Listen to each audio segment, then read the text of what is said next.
Hello friends, welcome back to channel महापुरुषों की बातें। सत्संगत जी सबको प्यार भरी राधा स्वामी। आइए सुनते हैं कुछ प्रेरणादायक वचन। ये वचन राधा स्वामी सत्संग व्यास द्वारा प्रकाशित पुस्तक सत्संग संग्रह भाग 1 में से लिए गए हैं। इस पुस्तक के पृष्ठ संख्या 105 पर हजूर महाराज चरण सिंह जी फरमाते हैं, भाई परमात्मा जरूर तेरे अंदर है, नज़र इसलिए नहीं आता कि तेरे और मालिक के बीच होमे की रुकावट है। होमे क्या है? ये जो सारा दिन हम सोचते रहते हैं कि ये मेरी कौम है, मेरा मजहब है, मेरा मुल्क है, मेरी जायदाद है, मेरी औलाद है, यही होमे है। अच्छी तरह सोच करके देख लें, ये सब कुछ ही उस मालिक का है।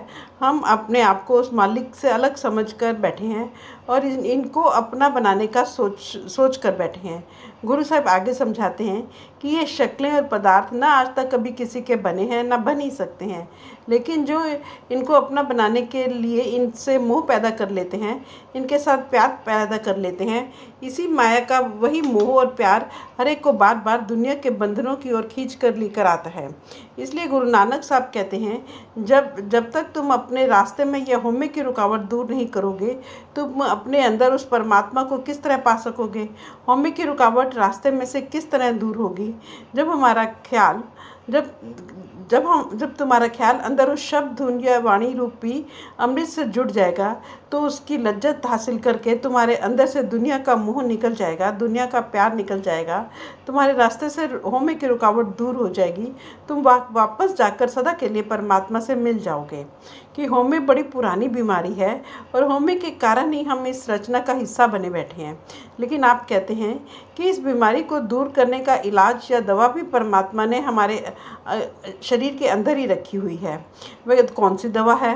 यदि परमात्मा हम पर कृपा करे, दया करे और हम गुरुमुखों के पास जाकर शब्द की कमाई करें, तो रास्ते से होमे की बीमारी हमेशा के लिए दूर हो सकती है।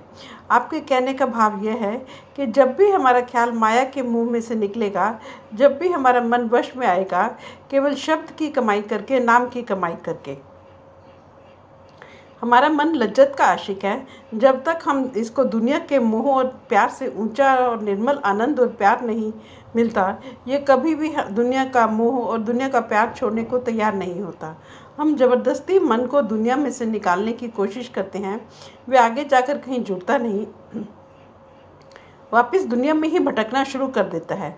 हजूर महाराज बाबा सावंत सिंह जी समझाया करते थे, ज़बरदस्ती हट कर्मों के जरिए अपने मन को दुनिया में से निकालना इसी तरह है जिस तरह आप किसी बदमाश को पुलिस के सपुर्द कर आते हैं। जब तक वह पुलिस की हिरासत में है, आप उसकी शरारतों से जरूर बचे हुए हैं, लेकिन जब इसको पुलिस ने आज़ाद कर देना है, वह बस्ती में आकर फिर वैसी शरारतें करनी शुरू कर देगा। अगर आप इसको पुलिस के सुपुर्द करने के बजाय समझाकर भला मानुष इंसान बना लें, आप इसकी शरारतों से हमेशा के लिए बच जाएंगे। कि हट कर्मों के जरिए मन पर काबू पाना इस तरह है जिस तरह आप सांप को घेर कर एक पिटारी में बंद कर देते हैं। पिटारी में बंद करने से उसके अंदर से न कभी जहर जाता है, न कभी रोष जाता है। वह मौके का इंतज़ार करता है कि जब पिटारी में से निकलने का मौका मिले तब डंक मारे। सांप को पिटारी में बंद करके हम निडर नहीं हो सकते, हमें जान का खतरा फिर भी लगा रहता है। इस तरह हम ग्रंथ पोथियाँ पढ़कर, बेटे बेटियों को छोड़कर, जंगलों पहाड़ों में छिपकर, मंदिरों गुरुद्वारों में जाकर सोच लेते हैं कि हमारा मन निर्मल हो गया है, पवित्र हो गया है, लेकिन वही इच्छाएं, वही तृष्णाएं हर एक के अंदर दबी रहती हैं। जब मन का जोर पड़ता है, वह हमें उंगलियों पर नचाना शुरू कर देता है, बल्कि आम इंसानों से हमारी हालत बदतर और बुरी होनी शुरू हो जाती है। अगर हम उसी सांप को पकड़कर उसकी जहर की थैली निकाल दें, वह सांप कोई नुकसान नहीं पहुंचा सकता, चाहे सारा दिन हम उसको गले में डालकर फिरते रहें। इसलिए यहाँ गुरु नानक साहब प्यार से समझाते हैं, जब तक आप अपने मन को उस अमृत भरी वाणी के साथ नहीं जोड़ेंगे, इसको उस शब्द की लज्जत नहीं देंगे जो कि बहुत ऊंची है, निर्मल है, आपका मन किसी हालत में दुनिया के भोगों, विषय विकारों, शराबों, कबाबों की लज्जतों और कौमों, मजहबों मुल्कों के झगड़ों को छोड़ने के लिए तैयार नहीं होगा। गुरु नानक साहिब उस एक सच को अमृत कहते हैं, उसको बाणी कहते हैं, उसको शब्द या नाम कहते हैं। कई जगह आपने उसको अकथ कथा कहा है, कई जगह उसको निर्वाण कीर्तन कहकर समझाते हैं। उसको अपने गुरु की बाणी, धुर की बाणी, सच्ची बाणी, अमर या हुक्म भी कहा है। आपने कई लफ्ज़ों में इस ताकत को समझाने की कोशिश की है कि उस शब्द या नाम रूपी अमृत को की लज्जत बहुत मीठी है। मीठी क्यों कहते हैं? क्योंकि अब जो दुनिया के सैर रंग तमाशे हमें मीठे लगते हैं, उस लज्जत को पाने पर वे हमें फीके लगने लगते हैं। जिनको हीरे जवाहरात मिलेंगे वे कौड़ियों के पीछे दर बदर ठोकरें क्यों खाएंगे? लड़कियां गुड्डियों से तब तक प्यार करती हैं जब तक उनकी शादी नहीं हो जाती। इसलिए आप कहते हैं आप उस शब्द या नाम की वाणी के अमृत को पिए। शब्द, वाणी, अमृत और नाम एक ही चीज़ है। आप उसी को वाणी कहते हैं, उसी को नाम कहते हैं, उसी को अमृत कहते हैं, उसी को शब्द कहते हैं। जब तक हम अपने अंदर उस अमृत को नहीं पीते, शब्द को अपने अंदर नहीं पकड़ते, अपने आप को उस वाणी के साथ नहीं जोड़ते, हमारे अंदर से कभी भी दुनिया का मोह, दुनिया का प्यार नहीं निकल सकता। अब बड़े सोच और विचार करने की बात है। गुरु साहिब जिसको शब्द कहते हैं वे है क्या चीज़ कि शब्द के जरिए ही परमात्मा ने सारी दुनिया की रचना की है। और जिस दिन परमात्मा दुनिया में से शब्द निकाल लेगा, यहाँ प्रलय महाप्रलय हो जाएगा। हजूर महाराज जी समझाया करते थे, जब प्रलय आता है पृथ्वी पानी में घुल जाती है, पानी को अग्नि खुश कर देती है और अग्नि को हवा उड़ा देती है, हवा को आकाश खा जाता है, सारी दुनिया के अंदर धुंधकार छा जाता है। हम उस शब्द को ढूंढना चाहते हैं जिसने दुनिया की रचना की है। वह एक शब्द है जिसने सारी दुनिया की रचना की है। सब खंड ब्रह्मांड उस शब्द के आधार पर ही खड़े नजर आते हैं और शब्द जो करता है वही इस दुनिया के अंदर हो रहा है। हम उस शब्द की खोज करना चाहते हैं जिसने सारी दुनिया की रचना की है और जिसके आधार खंड ब्रह्मांड खड़े हैं। उसी शब्द को गुरु साहब ने नाम कहा है कि जो दुनिया का जहूर आप अपनी आंखों से देख रहे हैं, परमात्मा ने नाम के जरिए पैदा की है। अब जिसने दुनिया की रचना की है, जिसके आधार पर खंड ब्रह्मांड खड़े हैं, आप देखें उस रचनात्मक शक्ति का इतिहास कौन लिख सकता है, वक्त कौन निश्चित कर सकता है?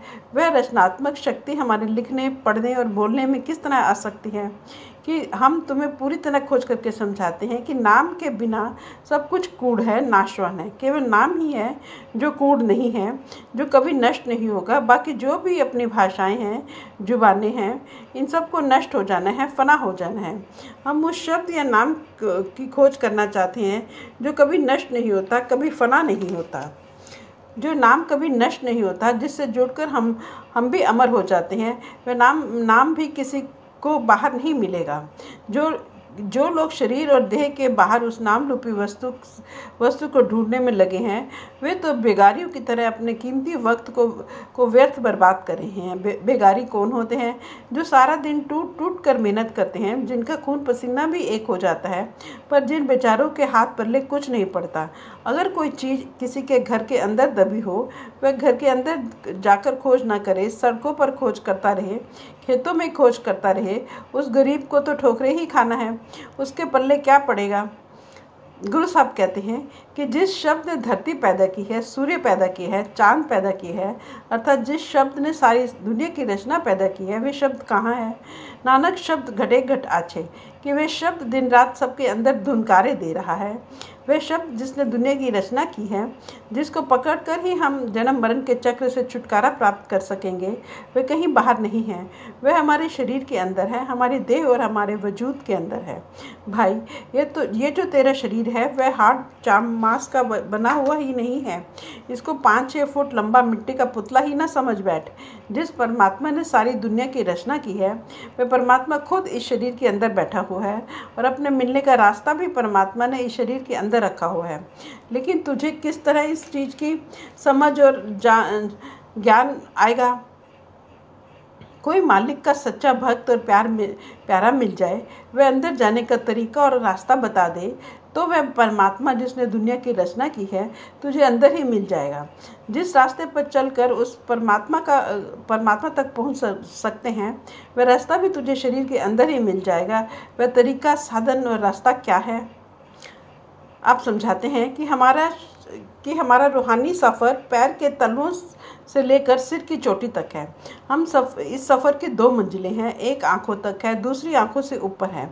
गुरु साहिब इसको 10वां दरवाज़ा कहते हैं, कई जगह इसको घर दर कहते हैं, कई जगह मुक्ति का दरवाज़ा कहते हैं। यह जो जगह है यह हमारी आत्मा और मन की बैठक है। आप देखें, कभी भी किसी को कुछ भूल जाए, कुछ याद करना हो तो अपना हाथ अपने आप ही या दोनों आँखों के बीच माथे पर रख कर बैठ जाता है। हम कभी भी किसी भूली हुई चीज़ को याद करने के लिए पैरों टांगों पर हाथ नहीं मारते। यह जगह आत्मा और मन की बैठक है, जहाँ से उतरकर मन 9 द्वारों के जरिए सारी दुनिया में फैला हुआ है। ये 9 द्वार क्या हैं? 2 आँखें हैं, 2 कान के सुराख हैं, 2 नाक के सुराख हैं, मुँह है, नीचे 2 इंद्रियों के सुराख हैं। गुरु साहब कहते हैं, अगर तुम अपने घर जाना चाहते हो तो गुरुमुखों के समझाने के अनुसार सुमिरन और ध्यान के जरिए अपने फैले हुए ख्याल को इस नुक्ते या केंद्र पर इकट्ठा करो। पर हमें कैसे पता लगेगा कि हमने अपने घर के दरवाजे पर ही ख्याल इकट्ठा किया है, कहीं और गलत जगह तो ख्याल इकट्ठा नहीं हो गया? गुरु साहब कहते हैं, तुम्हारे घर के दरवाजे पर दिन रात अनहद शब्द धुनकारे दे रहा है। जब तक हम उस नुक्ते पर ख्याल इकट्ठा नहीं करते जहाँ हर एक के अंदर अनहद शब्द धुनकारे दे रहा है, हम अंदर रूहानी सफ़र किस तरह तय कर सकते हैं?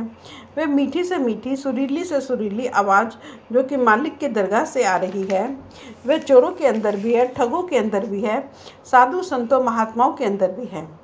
वहाँ किसी कौम का, मजहब का, मुल्क का कभी सवाल ही पैदा नहीं हो सकता। कोई हिंदू होकर अंदर जाए, सिख या ईसाई होकर अंदर जाए, जो भाग्यशाली अपने ध्यान को आंखों के पीछे इकट्ठा करता है, वह अपने अंदर उस शब्द की सुरीली आवाज़ को सुनना शुरू कर देता है, उस शब्द के प्रकाश को देखना शुरू कर देता है, जिसका गुरु नानक साहब ने यहाँ वाणी, शब्द और अमृत कहकर वर्णन किया है। फ्रेंड्स, अपनी इस वीडियो को आज हम यहीं समाप्त करते हैं। अगले वीडियो में आगे बढ़ेंगे। Thank you.